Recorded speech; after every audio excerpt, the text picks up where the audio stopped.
I mean, it hits the thing, boom, a fire thing chases you. I'm like, where did he? You know, I'll tell you what, I was always They didn't have enough of animation to show them lighting it first. I always felt, disappointed that Nintendo, as much as stuff they put out, you can never find a version of Donkey Kong out there where, Sonic come out and you can still go find on different gaming stations Sonic 1, Sonic 2, Sonic 3, Sonic Spinball, all on one cartridge. No way, man. They still make Donkey Kong games. But Donkey Kong, the original Donkey Kong, it's really hard to find. The only time I've ever found the actual program was it on Donkey Kong Country? Yeah, because you go to a special level and and there's an actual machine in the thing, and you go up to it, and it'll go through every level. It'll go through the old classic. Yeah, in the exact order. It's not like the first one and the second one, and that's just it. It goes to the elevators and the different, levels of the elevators and the Pie Factory. Pie Factory is the one you never see. That game was hard as shit anyways. It just makes you want to pull your hair out. No, actually, I was a beast at it when I was a kid. Well, I was, because I went and bought the How to Win at Donkey Kong guide, and I read all and learned the patterns because I got sick and fucking tired and kept putting quarters in and never getting. And I was like, I'm going to buy this $3 book. You actually nerded out on all the patterns. You're like, well, if you jump at this time and climb up this ladder. Well, because back then, before you could drive a car, it was very important to look like you had some sort of skill and some sort of It gave you street cred. Right, to be able to beat Donkey Kong. Hey, I got the high score at the Pizza Hut Donkey Kong game, baby. And I remember Pac-Man and running into some kid, and he was like, I read all about how to beat it. You do the same thing every time, and you beat it every time. And I watched him it was at the laundromat. The laundromat it only had 2 games, but it had Pac-Man and it had Donkey Kong, and side by side. And I was always on Donkey Kong with a buddy of mine. And Pac-Man, I watched this kid play it for what felt like 2 hours, and I remember thinking to myself, how boring. Are you exhausted from just doing the same exact thing every time? But you got to give anybody credit that can get that much entertainment for hours for a quarter. Yeah. That's a lot of time to keep, for a quarter to hold your attention. Donkey Kong was the greatest game ever, and then Galaga came quarter, out. I think I probably got 2 minutes out of a quarter in those games. I'm just saying, if you were really that good that you could just sit there and play. Yeah, if you're that good. But I was so terrible at all those old games. To me, are the hardest games. And they still are. And they just kept going and going. There was no finality to it. It just kept going and going and going. So you're going to lose eventually. I loved. There was a game that I really loved that a lot of people, when you mention it, they don't remember it. But if you start telling them about it, I loved Burger Time. Yeah, where they had the hamburger bun. I'm not familiar with such. Burger Time was like it was like a Donkey Kong type game, but there was a bun at the top and then lettuce and tomato, and you had to cross it and it would all fall down. You had to make burgers at the bottom before you got caught by Mr. Pickle. And the pickle was chasing you around, and you could throw salt and pepper on him and slow him down. Joe would like that game. Yeah, I know. Is there something about that game, some element that just really appeases, I don't know, your appetite? Joe's like, when are they going to make the sequel? Dessert time. I want to make a cake. Hey, listen, are we talking about my weight here? No. Why is it, Rick, that every time... Hey, you mentioned the food game, okay? Wait, you could have mentioned any other game. I can think of tons of... Actually, most games don't talk about food, I think. Why is it that every time you got to say something, you aim... Any other game. Right You for could the have heart. said... Why is it that you go right for the heart every time? It's a bullseye every time. How about Why Contra? can't There's you no just food in talk Contra. about my mother like I do about everybody else? I go right for the heart because I feel like I want to get the extra advantage before the mayonnaise milkshake does. That's all. I'm just saying. I don't know what it Oh, that's your line. I'm sorry. What's a mayonnaise milkshake? Really awful. It's made by Hellman's. I was thinking, that's not my line. It sounds like something that would be in that movie with Jim Carrey. Yeah. It's true. You know. Would you like a mayonnaise milkshake? I don't know. You can have one, it'll cost a lot of money. Or you can just suck my dick. What's the difference? There's not. No, that's it. I think Luke's got a mayonnaise milkshake going on over there. Yeah. I think he just created one in one sitting. That's Jim Carrey in the tent. All righty then. Exactly. All righty then. Very good. The Grinch that stole this guy's prison virginity. I forgot that he was in that movie. So what's next? I see you have your pad and paper there. You've written something down or no? Oh, I have not written anything. It looks down. pretty blank from my angle. Yes, it is. It's, I was going to write. I was going to read some of Marcel Marceau's greatest quotes. Is that the monkey? No, he's a mime. Oh, okay, get it. He has nothing to say. He's in a box. He's like that guy over there sitting in the corner. Well, when he got off work, he might have said stuff. I mean, I imagine when they get off work, they talk all the time. It's like, I can't talk all day. They're probably phone sex operators or something. Yeah, right.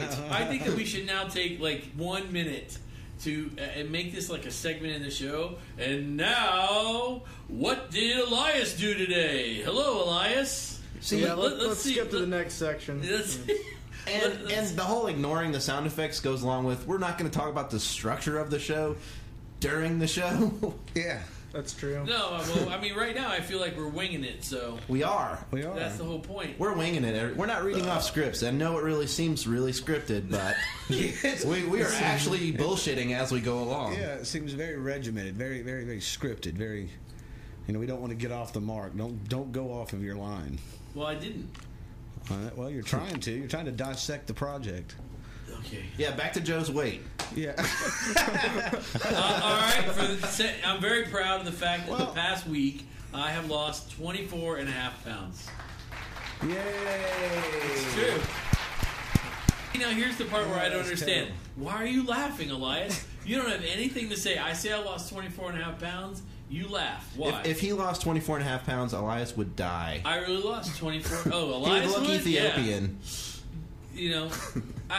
I'll explain. What's funny? It's true. I'd like to find I once used him as a pounds. sale. I don't understand what makes it funny. That you've lost 24 pounds? Yeah. I don't think it's funny. I think it's. But he's cracking up over there. That's my point. Why do you think it's funny, Elias? It's Yeah, not. It's great. I'm glad, Joe. You're getting in. No. That's not what I'm talking about. When I say I've lost 24.5 pounds and you start to laugh, it's funny to you for a reason. I'm not upset. I'm trying to figure out why. Look, I'm zoning in and out. I'm not even really in this. Why is it funny though? I don't know. It's just not. I guess.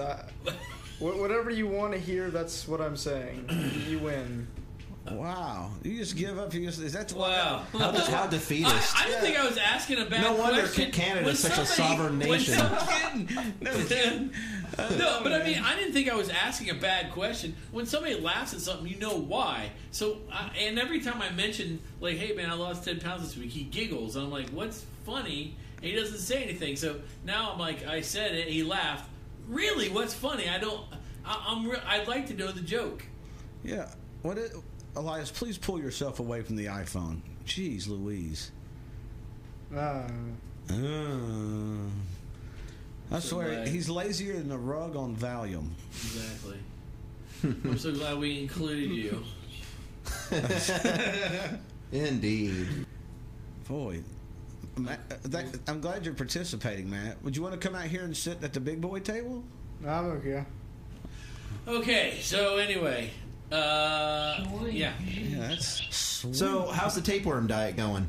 Actually, it's going wonderfully. It's a mixture of tapeworm and meth. I don't do meth. Wow, that would speed it strictly- along. It's strictly blow. Oh yeah, the high class. It's a more of a more upscale diet. Yeah, with Joe's wages, he's not going to screw with things like meth. Yeah, I mean, come on. Yeah, right. I get paid the big bucks. Yeah. I go for the high dollar 80s drug. Well, you are going down to Miami soon on a cruise. So Yeah. Oh, yeah, I am. It looks pretty fishy. Yeah. I have to say. I'll tell you what, I'm a little nervous now because I heard Half Moon Cay, which is one of the places we're going, got wiped out last night Oh. by the hurricane. Or not last night, but I heard it got beat up pretty bad. So maybe they'll like detour over to Turks and Caicos. It didn't get hit too bad. I don't know what that is. It's right over there by Cuba. It's another. It's just a real. Is it nice? Yeah, Okay, it's I'll real go. nice. I've never Go been there instead. I saw Gene Simmons say he was going to buy the island. Really? Wow, that's typical. Yeah, it's going to probably have a Kiss Island. Gene Simmons. It's Well, I'd everybody some else got an cookies. Oh, I'm sorry, Mr. Simmons. We don't have any cookies. You better find me some cookies, or I'm gonna. And I guarantee you, they taste like spit. It's like, okay, you son of a bitch, we'll get you some fucking cookies. How does my fucking boogers taste? Boogers. I love boogers. There's nothing better than walking into your classroom and catching your student doing it. It's not bad. Picking them or eating them? Both. Wiping them on the wall. I had a student one time that did it right in front of me. And I was like, what? I'll tell you one thing I have never in my life understood. I remember the first time I ever seen a kid do this, and I was just repulsed by it. I'm afraid to hear this. Oh, my God. It was unbelievable. This kid lived next door to me, and he was digging on his nose, man, like there was a prize up there. And then he pulls out this big honking booger, and then he eats it. And I'm like, what possesses anybody to want to eat a fucking booger? That is just so goddamn gross, man. Oh my God, my stomach is turning. Right. I mean, has anybody in this room ate their boogers? I can honestly say I don't know. I don't know what I did when I was 4, 3, 2, or 1, or even 5. That's a yes. No. I'm not gonna lie. That's the thing. Every kid does shit that's nasty, man. I had a friend that her mom. told me I one can't time, remember when I was 27, so maybe.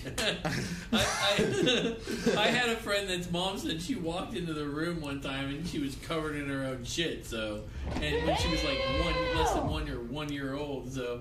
Who knows what you did when you were that young? Oh, man. But when you said covered in her own shit, you kind of pointed to your face. So she can shit on her own face. That is. No, she what came out of the diaper this? and she was like nastified. Oh, man. She's probably in some fetish videos somewhere. She's like holding one of these, like turn her asshole around so it's pointing at her face. And just sprays. She's a nurse. Yeah. That's where you get the most training. A proctologist. It's like what a shitty job. Shitty job. Quite literally. Literally. Man, that's got every morning you wake up at that job. I mean, what's your motivation to go, today's going to be a good day? Today I'm going to remove a catheter from this guy's penis. All right. Man. Now, if he was a Beverly Hills gynecologist, I think that would probably be all right. But just, goddamn, having to look at assholes every day, gross, just old, stinky, ugh. And then go, you know what? Are you talking about a proctologist or a nurse? Well, a proctologist. Yeah. But I guess the nurse at the proctologist office gets the worst. They're like the dental hygienist of ass. They got to get in there and go poking around and go back and go, you know what? He's got some polyps or this or that. It's all. I had to floss his asshole. Make sure you brush and rinse every day. Yeah, it didn't look good. And, between me and you, Doc, it would have really, could it have killed him to have an enema before we come in here and clean that out? Right. I heard a talk show DJ say that there's a study that came out that said that he goes, the guy actually goes, I have a study here that will make men very happy. It said that men that chronically masturbated when they were children had less of a chance to get prostate cancer than people that didn't. And then the guy on the radio goes, why didn't someone tell me this when I was 6? He was like, 40 million men just went, yeah! I was going to say, at my rate, I should never have prostate cancer or glaucoma. For the amount of pot that I smoke and the amount I jerk off, I think I'm going to be okay. I'll probably have a heart attack, though. That's what's going to happen. Soon, maybe. Yeah. If we're not careful. Bitch. Yeah. Hey, Elias, are you still with us? Yeah, I'm here. What are you doing over there? Are you checking yourself for prostate cancer? There's an app for that. There's an app for that. There's an app. Probably. Probably. What are you doing? Playing Scrabble? Oh, man. I'm reading Office quotes on the internet. Office, the TV show at The Office? Uh-huh. What do you read? Is Dwight your hero? I'm just reading quotes from the entire series. Is that who you want to be? Can I be Dwight? Every time you mention you're like about a television show, He's kind of acting more like Napoleon Dynamite. Yeah. What are you doing over there? Whatever I feel like. God, he's go get some ham. He's a Molian Dynamite. He's all emo. I don't want to talk to nobody right now. Just gonna sit over here and sulk. Gosh, I'm just gonna wear my tight AC/DC shirt that I wore all the last 7 days. AC/DC It's better than Aerosmith. It's better than Aerosmith. That's me and this will get Matt out of his shell. Yeah, me and Matt. No, it won't. We'll see. No, well, he's gonna look at you and go, "Whatever you want me to say." Yeah. That's what I'm saying. Here's the story. Okay, one day we're at work, and Matt says to me, I asked him, I said, Matt, who do you think is a better band, AC/DC or Aerosmith? AC/DC by far.